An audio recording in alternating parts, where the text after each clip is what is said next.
good luck. Dalam video pembelajaran fisika kali ini kita akan bahas mengukur cepat rambat bunyi di udara. Bagaimanakah mengukur cepat rambat bunyi di udara?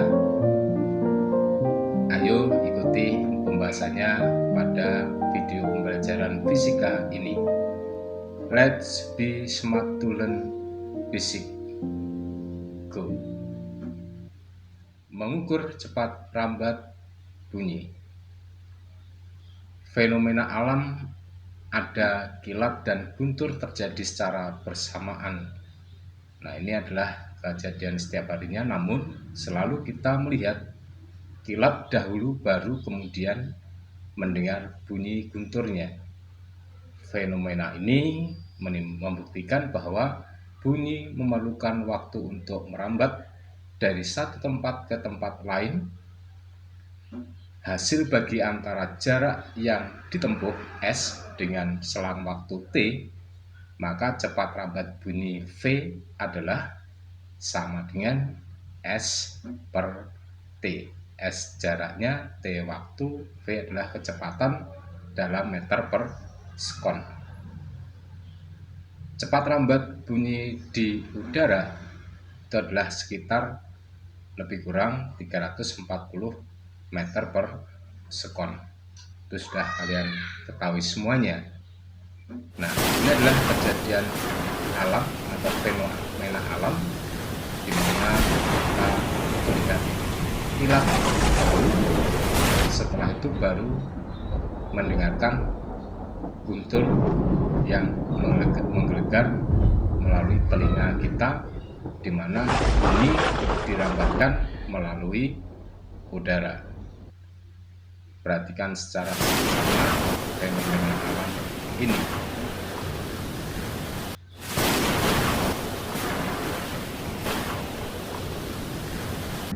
Marilah kita mempelajari tentang mengukur cepat rambat bunyi di udara.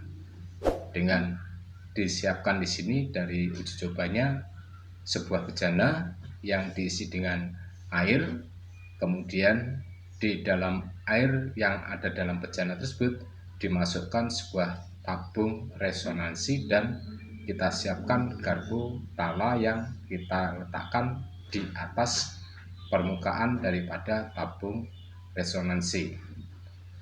Mula-mula permukaan atas hampir sejajar dengan permukaan air dalam bejana tersebut. Kemudian getarkan garpu tala di atas tabung, kemudian naikkan tabung ke atas secara perlahan sampai terdengar dengungan. Jadi bunyi tersebut adalah resonansi yang pertama dan bentuk gelombangnya adalah gelombang stasioner. Perhatikan di sini ditarik ke atas untuk tabung resonansinya, maka terdengar dengung, dan dengung yang pertama yang terdengar tadi adalah resonansi yang pertama. Dan kalau kita lihat bentuk pola gelombangnya adalah seperempat gelombang atau seperempat lambda. Pada permukaan air terbentuk simpul gelombang S dan perut gelombang P. Nah, di atas permukaan air yang ada pada tabung resonansi tadi adalah merupakan kolom udara, dan kolom udara tersebut memiliki ketinggian dari permukaan air adalah L1 dan C, di mana perut yang dihasilkan oleh resonansi ini berada di atas sedikit daripada permukaan tabung resonansi, dan pada permukaan daripada airnya adalah merupakan tempat terjadinya simpul.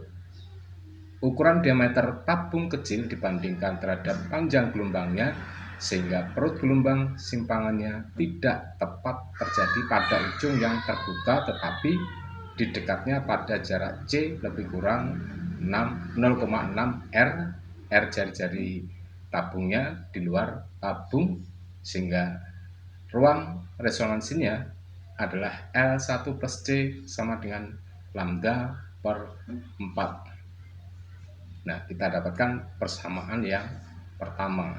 Jadi L1 plus C itu adalah sama hanya dengan kolom udara.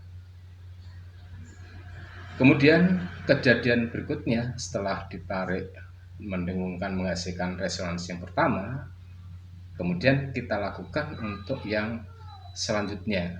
Jadi kita lanjutkan untuk menghasilkan resonansi yang kedua dari alat yang sama, bejana diisi air, kemudian tabung dimasukkan di dalamnya, tabung resonansi, kemudian dilengkapi dengan garpu tala. Dengan menaikkan lagi tabung resonansi ke atas, maka akan diperoleh resonansi yang kedua atau bunyi dengungan yang kedua. Diperhatikan, nah, di atas. Nah, maka terbentuklah pola gelombang 3/4 lambda. Jadi resonansi pertama tadi 1/4 lambda menjadi 3/4 lambda, maka mengalami perubahan panjang gelombangnya adalah setengah lambda, di mana pada tabung resonansi tersebut memiliki kolom udara L2 dan C, dan pola gelombang yang dihasilkan bentuk gelombang stasioner yang memiliki dua buah simpul dan dua buah perut, sehingga besarnya kolom udara pada tabung resonansi adalah L2 plus C sama dengan 3 lambda per 4, dan kita dapatkan persamaan yang nomor 2. Dengan mengurangkan persamaan 2 dengan persamaan 1, yaitu L2 plus C sama dengan 3 lambda per 4 dikurangi dengan L1 plus C sama dengan lambda per 4 adalah L2 min L1 sama dengan lambda per 2. Jadi L2 min L1 itu sama hanya dengan delta L, dan kita peroleh persamaan yang nomor 3. Mana persamaan nomor 3 ini dapat kita gunakan untuk mengukur cepat rambat bunyi di udara sebesar V secara tak langsung. Dan sudah diketahui atau sudah kita ketahui semuanya bahwa cepat rambat gelombang bunyi di udara itu adalah besarnya V sama dengan frekuensi kali lambda atau lambda kali frekuensi. V sama dengan lambda kali F. Lambdanya adalah panjang gelombang, F-nya adalah frekuensi. Nah, setelah kita dapatkan konsep mengukur kecepatan rambat bunyi di udara, maka kita gunakan untuk menyelesaikan beberapa contoh soal berikut. Untuk contoh soal yang nomor 1, suara guntur terdengar 15 detik setelah kilat terlihat. Jika kecepatan rambat bunyi di udara 300 meter per sekon, berapakah jarak asal kilat dari pengamat? Baik, kita selesaikan. Untuk T sama dengan 15 sekon, V 300 meter per sekon, maka S sama dengan V kali T dari V sama dengan S per T.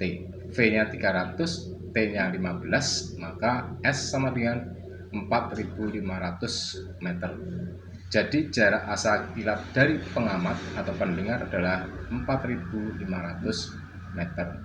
Untuk contoh yang kedua, sebuah garpu tala digetarkan di atas tabung gelas resonansi berisi air yang perampangnya 10 cm pangkat 2. Ketika tinggi air mencapai 0,2 meter pada gelas, terjadi resonansi pertama. Jika sejumlah 400 cm pangkat 3 air dibuang, terjadi resonansi kedua. Kelajuan bunyi di udara adalah 300 meter per sekon. Frekuensi garpu tala yang dipakai adalah titik-titik A 150 Hz, B 300 Hz, C 375 Hz, D 750 Hz, dan E 1500 Hz. Coba baca dengan seksama soalnya ya, supaya kita bisa menyelesaikan dengan benar. Jadi diketahui delta L-nya sama dengan L2 min L1, yaitu besarnya sama dengan L2-nya 3 lambda per 4, L1-nya lambda per 4, berarti sama dengan lambda per 2 atau setengah lambda. Nah, dari delta L sama dengan lambda per 2 ini nanti akan kita gunakan untuk menyelesaikan pertanyaan nomor 2 ini. Agar dari resonansi pertama terjadi resonansi kedua, maka dari soal 400 cm kubik air harus dibuang. Luas penampang tabung 10 cm pangkat 2, maka kolom udara bertambah sebesar delta L sama dengan 400 cm pangkat 3 dibagi 10 cm pangkat 2, hasilnya adalah sama dengan 40 cm atau 0,4 meter. Jadi dengan demikian, setelah delta L kita ketemukan 0,4 meter, dengan mencari melalui delta L sama dengan 0,4 meter ini, besarnya sama dengan lambda per 2 dari persamaan di atas, maka 0,4 sama dengan lambda per 2, lambdanya adalah 0,8 meter, 0,4 kali 2. Nah, setelah panjang gelombang atau lambda kita ketemukan nilainya 0,8 meter, maka kita bisa mencari berapakah besarnya frekuensi Garputala yang dipakai. Dari V sama dengan F kali lambda atau lambda kali F, maka F sama dengan V per lambda. Sama dengan V-nya adalah 300 meter per sekon, lambdanya 0,8 meter, maka F sama dengan 375 Hz. Jadi frekuensi Garputala yang dipakai adalah pilihan jawabannya C, 375 Hz. Demikian pembahasan mengukur cepat lambat bunyi di udara untuk materi fisika SMA. Semoga dapat membantu belajar fisika Anda. Ayo pintar belajar fisika. Salam fisika, maju bersama dan sukses untuk Anda. Wassalamualaikum warahmatullahi wabarakatuh.